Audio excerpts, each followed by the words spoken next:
Welcome to Dan's Odyssey. I'm Dan, and this is Devlog 2, AI for Enemies, and a few other small things. Now that movement and gunplay will suffice for testing, adding enemies is next. I wanted them to feel believable, so this time around I couldn't just have them run at you with the intent to unliven you. Welcome, artificial intelligence. Now, the way AI works in Unreal Engine is with a behavior tree. It's basically a network or a map that operates the decision making based on whatever data you feed the AI. How it works is, if this block is true, then do this. Or if this statement is true, then do this. And as simple as it sounds, we also need to keep in mind, what if one of those statements are not true or changes from true to false? For example, if the enemy can see the player, they would change to a combat state. But we need to take into consideration what actions the AI need to take if that stops being true, or in other words, if they stop seeing the player.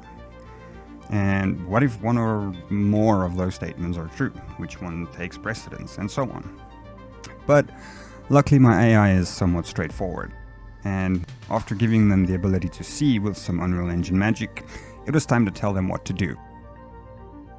They have one of three initial states: just standing or guarding, patrolling between 2 points, which is easily set up by feeding in 2-point locations on the map.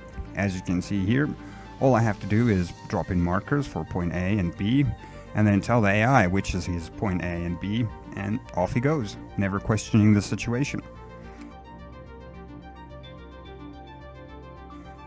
And then the third state is just randomly roaming around the map. I thought this might be good to keep things slightly random and fresh, but only slightly.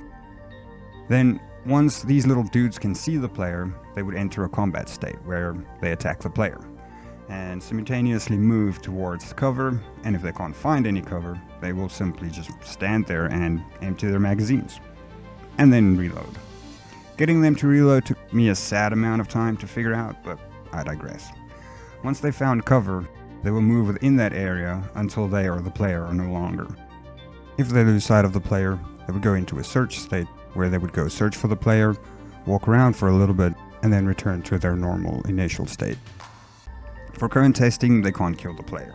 That will be added in as soon as all behaviors have been polished and properly tested. I still want to add a behavior where they run away from the player when their health is low, or find a hiding spot when they are starting to run low on ammo and need to reload.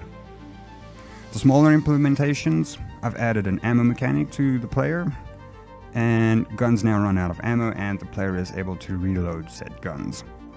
Along with that, I've started setting up the HUD to show the gun's ammo when the player takes aim, and to update whenever the player reloads or changes weapons.